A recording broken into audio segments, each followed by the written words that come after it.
Welcome everyone to another iRacing video. Before we get into today's video, if you haven't done so already, head down below, leave a like, leave a comment, subscribe. Don't forget to hit that notification bell so you don't miss any future uploads.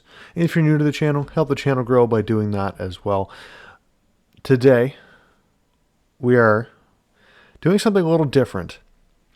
Now, normally, in the past, you guys have seen mainly NASCAR and open wheel kind of videos and races on the channel.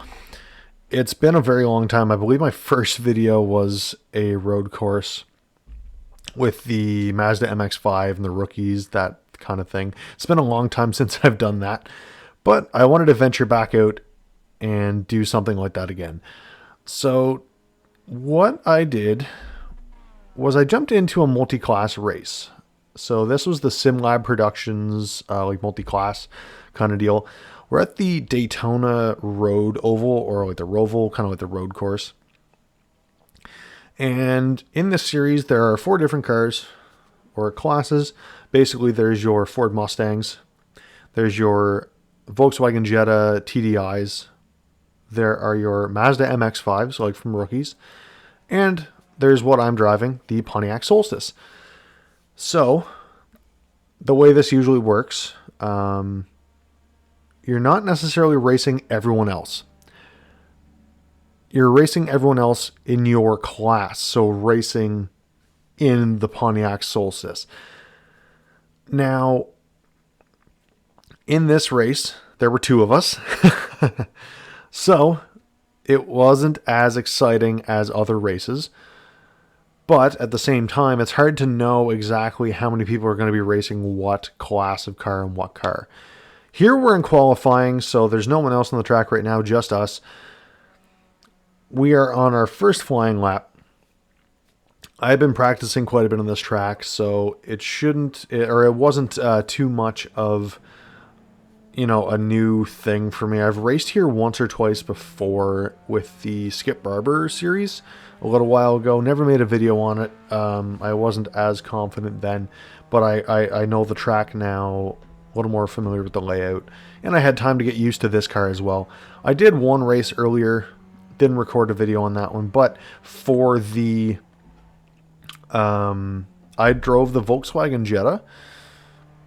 Didn't do great in that race. There were 3 of us that raced there. Technically had a bronze finish, or like a 3rd place P3 finish. But at the same time, I wanted to do something a little bit different. I wasn't as comfortable in that car. Now, the Pontiac is considered the slowest of the 4 classes in this race. So I wasn't expecting to obviously be keeping pace with the rest of the cars, like the Mustangs and the Jettas and the Mazdas.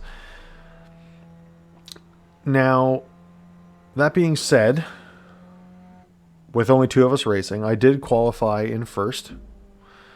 The other gentleman that I raced with seemed to be having a little bit of a hard time just getting a lot of grip with the car, getting used to the track. I think I posted a 2-minute, and I think it was like a 2:30 maybe, or 2:20. The lap times weren't super fast in this car, obviously, but he was about 5 to 10 seconds off my pace. So there was no problem with qualifying there. The worst thing I would say about this car is not the handling. The handling is phenomenal. I was able to corner very easily. There's lots of downforce with this car. Even trail braking, I didn't have a lot of issue trying to keep the car straight or turn. I didn't have a lot of over or understeer. It was honestly the acceleration and the gear shifting and the gear ratios. Now with this, I'm not good with setups, so I just ran the baseline setup. Honestly, for top speed, I would probably lengthen my gear ratios there. They did seem to go pretty quick, but overall top speed and acceleration for this car are its biggest downfall. That's totally fine though. Different cars are going to have different specs, different kind of just ways of working and handling. So not a huge issue. Once we actually get into the race, what I'm going to do is basically try and just keep as clean as possible, stay on the track as much as possible, and really not worry too much about the other cars passing me, because those cars don't matter in this case. They're not going to affect my outcome or my standings or my I rating or safety rating. Well, safety rating, I guess, if I ran into them or we had a collision or whatever, but they're not going to affect my I rating. It is literally me and the other driver. We're at the very back of the pack here. Being the slowest class of car, we try to make a bit of a gap. We weren't too concerned about giving the Jettas much of a gap because they were going to pull away from us anyway. But we start with a rolling start.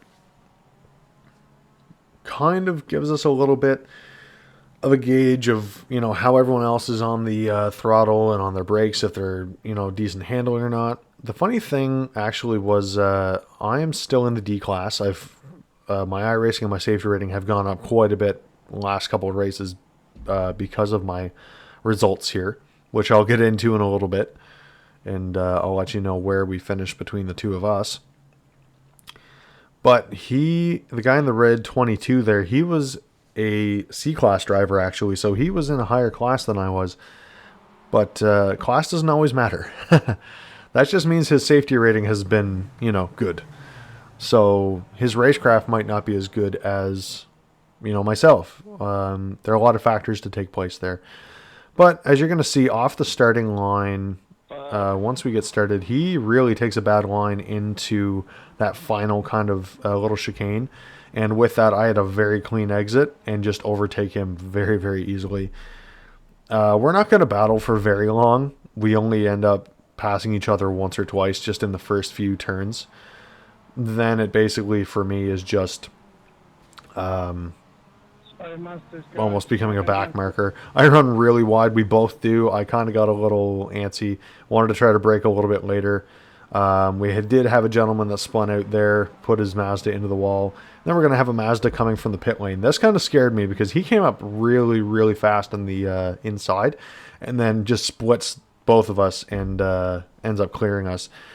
Now, as you can see, the 22 there, he takes a really wide line into the turn. I think he really struggled just kind of at the beginning with where his braking points and his racing line should be. From here on out, I'm going to stay ahead of him. He never overtakes me again. So, that being said, with only being two of us, I stayed in first. I started on pole, and I'm going to finish on pole and finish the race in first. So, technically, this is my first official race win in an official series in iRacing, which I was very, very happy about. I had had one race win before, but that was in an unofficial NASCAR truck series. This one actually counts for something. It counts towards my official stats and everything. So my I rating went up, I believe, by like 54 or 56 points. Hopefully, I'm going to try to get a couple races in the next couple days where maybe there are some more people racing the Pontiac. And if not, I might change over to the Mazda. There's not too much of a difference between the handling of the two vehicles. The Mazdas just seem to have a lot better get up and go. As you can see kind of in the background there, the guy that spun out and into the wall at the very beginning of the race is going to overtake my adversary there very easily. He is really flying, but he's got the better speed. Those cars have better acceleration. As you can see here, I went to try to pull past the Jetta, but the Jetta had way better acceleration and to get up to better speed, and the Mazda's got even better than both of us. So in terms of rankings for the classes, it's going to go from the Ford Mustang, quite obviously, from having the best acceleration and speed, then to the Mazda, then to the Jetta, really, then us in the Pontiacs. Which, honestly, I figured that the Jettas would actually have a little bit more horsepower than... Well, I guess they've got more horsepower than the Mazda, but I guess that the weight of the Jetta itself is the thing that is really holding it back from being faster than the Mazdas. The Mazdas are a little bit smaller, lighter, a little bit more compact, whereas the Jettas are a little bit of a bigger vehicle. and that can really affect things. It might have better horsepower, but because it's got more weight and weight transfer, there's going to be a lot of factors that are going to kind of affect that. As I mentioned earlier, I raced in the Jetta yesterday, I believe. This being, depending on when you actually see this video, yesterday for me was a Saturday or a Sunday. But I noticed the difference between the two cars very, very, very much. You can feel the weight of the car in the Jetta. It takes a lot longer to get going, but you hit a little bit better top speed. But cornering, you have to be very, very on with what you're doing, just because they are so heavy. You miss a braking point by a few meters, you might be running off the track, because it takes a lot of time for that car to slow down with having so much weight behind it. Now, I do apologize. I'm going to kind of go away from the race itself. I do apologize for the lack of uploads in the last couple weeks. Where I'm located, east coast of Canada, little island called Prince Edward Island, we're the smallest province in Canada. We got hit with Hurricane Fiona, so we lost power for, I believe at my mom's, she lost power for close to 10 or 11 days.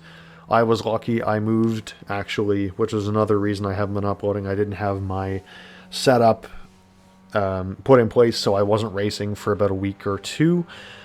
So that's why I wasn't uploading. But now hopefully I'll be able to upload at least once or twice a week, get back into a little bit of a better schedule, more of a regular schedule. So you might even see some more of these road races, because I honestly enjoy them a little bit more than NASCAR, and almost, it almost pains me to say this, but almost open wheel in Formula 1 and Formula 4. Those are still my favorite of all time, but I found I did a lot better in these races.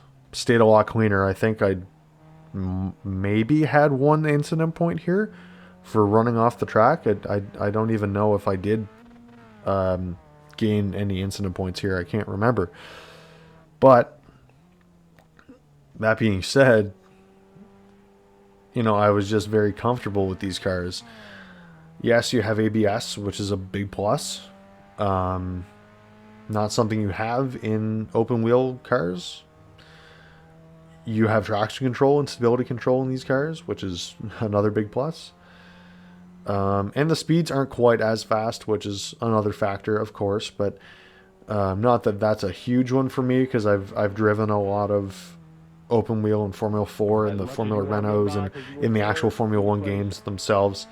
So speed isn't a thing that I'm super concerned about. I feel like I'm almost a little bit better racing these cars at a slower speed, because I'm so used to having to be so reactive and so quick, and keeping my eyes moving and scanning so much faster. Like when you're in a Formula 1 car and you're going almost 300 kilometers an hour, that's very, very fast compared to what I'm racing here, where I might be going 150, 160 roughly kilometers an hour.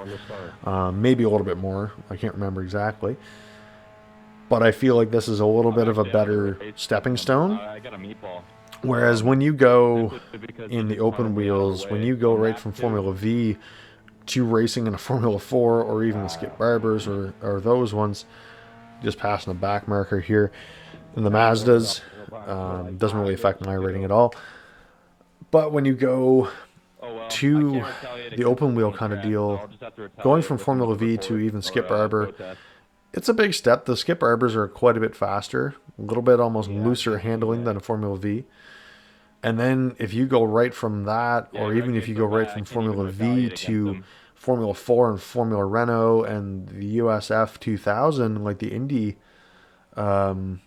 lightweight cars, that's a huge change. The speeds are insane compared to a Formula V. Formula Vs are very, very slow. But when you get into Formula 4 and Formula Renault and even the USFs, those are fast little cars. They're a lot harder to control. You got to be a lot better on your throttle and your brake. Your pedal control has to be on point.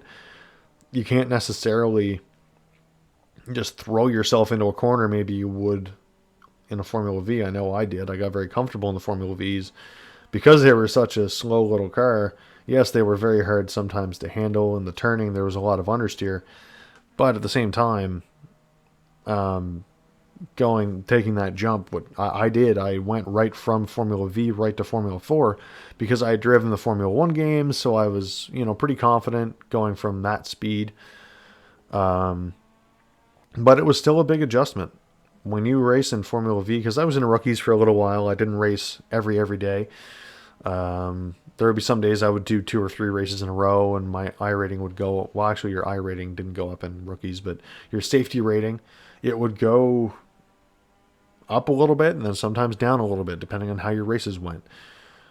So going from that to road cars like this, it's a big change, but it's not that big of an adjustment for me because you've got a little bit more to work with these cars. You're not as out on your own, I guess. They're not as technical. I'm not saying that a road car isn't technical to drive. It definitely is. You still got to hit braking points and know your racing lines and defending and all of that good stuff, but you've got a little bit more under you.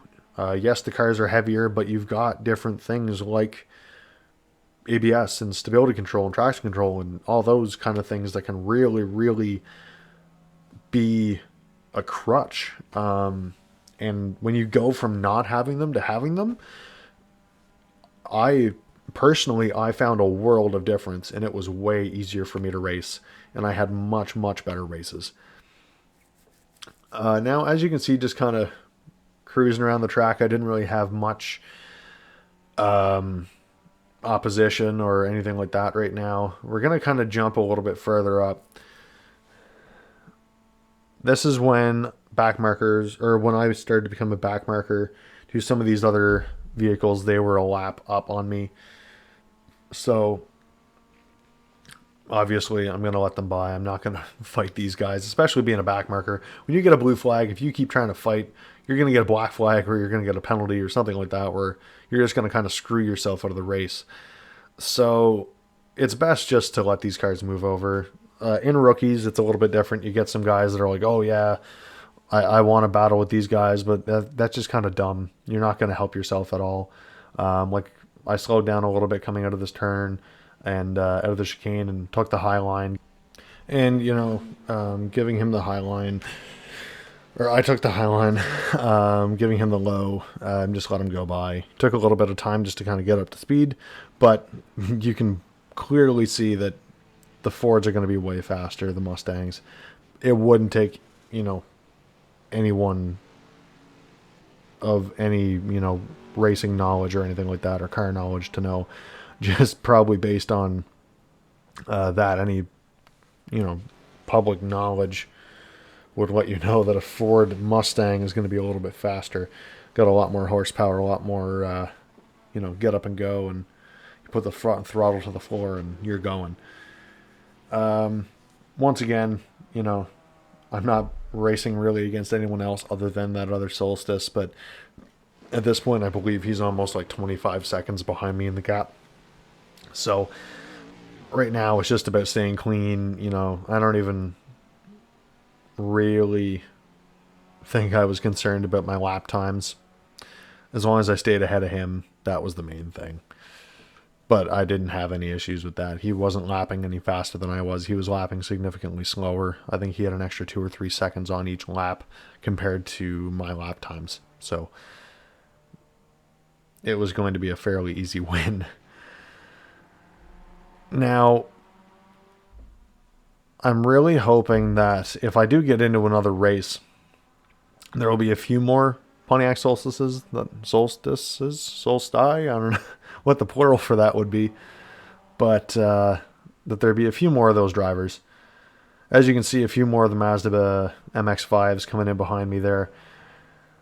I'm going to try and let them go through on the next straight, but they don't end up picking up enough speed until almost the end of that straight, going into the little bit of the long hairpin back onto the oval.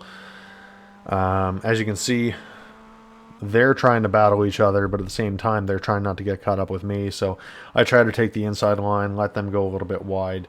They all pretty much run off the track, which I thought was kind of funny, but I left them plenty of room. I guess they just went super, super hard into the corner and kind of took themselves off. But they're going to go by cleanly. I'm not going to hold them up. There's no reason for me to. Someone that does do that, they're just kind of being an idiot, and they're trying to intentionally ruin someone else's race. Because when you get those guys were the class leaders, I believe, the ones P1, P2, and P3. If you got in their way, you're probably going to get a report after, or you're going to get a protest. That's the only way that you can really do anything in these races. Because if you retaliate physically in these races, you're just setting yourself up for, not a good time. They're probably going to protest you anyway. There was one gentleman in this race that apparently, from what I heard in some of the other drivers conversing about, that he likes to wreck others to get ahead of them. So one of them actually did get wrecked out, and he protested. He said he was going to protest him after the race, so I'm sure he probably did. Unless you have video proof, you're not really going to get anywhere just doing a protest without any actual video evidence of what they did. That's why it's always good, if you were involved in an accident or an incident after the race, is to check it out. Just review your footage, go through the replay, see what happens, see if you are actually the one at fault. Sometimes racing incidents aren't actually everyone else's fault. As much as sometimes it's hard to accept that, you didn't make a mistake if it wasn't blatantly obvious. Sometimes it might have been you. So always double check, just make sure it wasn't you. That way you're not blaming for someone for something they didn't do. Another Mazda coming up on my tailpipe here. Like I said, not going to race him. He was well ahead of me and had way faster lap times than I did. So he's going to go by. I like his paint, though, and the green rims. Pretty nice. That's another thing. I got this skin from Trading Paints. If you guys don't use Trading Paints, or, you race with iRacing and you don't use it, it's super nice to be able to have. That way you can put some of the custom wraps and paints and skins and stuff on your cars. You can browse them. There's like there's hundreds and hundreds to go through for each car. And it's cool. It's super easy to use. You download the Trading Paints launcher, and basically you go on the website, you make a little account. You can buy the Pro if you want, so you can get some cool features like customizing your own paints and all that good stuff. Or you can just get them off on the free one. You can get them from other people that have made them. That's what I started out doing, but because I'm trying to make SimRacing and YouTube my hopefully eventually my main career income source, what have you, I thought it'd be worth the investment. I think it was like $30 for a year, so it's definitely nothing that's super, super breaking the bank. Another couple of Mazdas going to pass me here. This guy kind of scared the crap out of me because he just came flying into the chicane, and I'm lucky I got out of the way in time. He takes the curb way, way, way too hard. Good exit speed, but at the same time probably caused a little bit of under body damage there. But back to the whole Trading Paints thing. Totally worth it. Check it out. Tradingpaints.com, I believe, is the website. I'll post it in the description of the video. That way, if you guys want to check it out, as well as the link for Crew Chief. Crew Chief, excuse me, is super helpful, especially when you're in a little bit of a more competitive mindset. If you're just here to have fun and you're just kind of racing, you don't really care about, having a spotter in your ear telling you kind of what's going on, things with fuel, all that stuff. Don't worry about it. It's totally free either way. But Crew Chief has definitely helped me out. Lets you know when there's someone, still to your left and you can't look left or right. If you've got a faster car approaching, if there's a slow car up ahead, all that kind of cool stuff. It'll let you know about your fuel. It's super handy. So I'll post it in the link, or the link in the description below, as I have been pretty much since the get-go when I started using it. Another thing I found very, very useful, and I do still use it, Racelabs.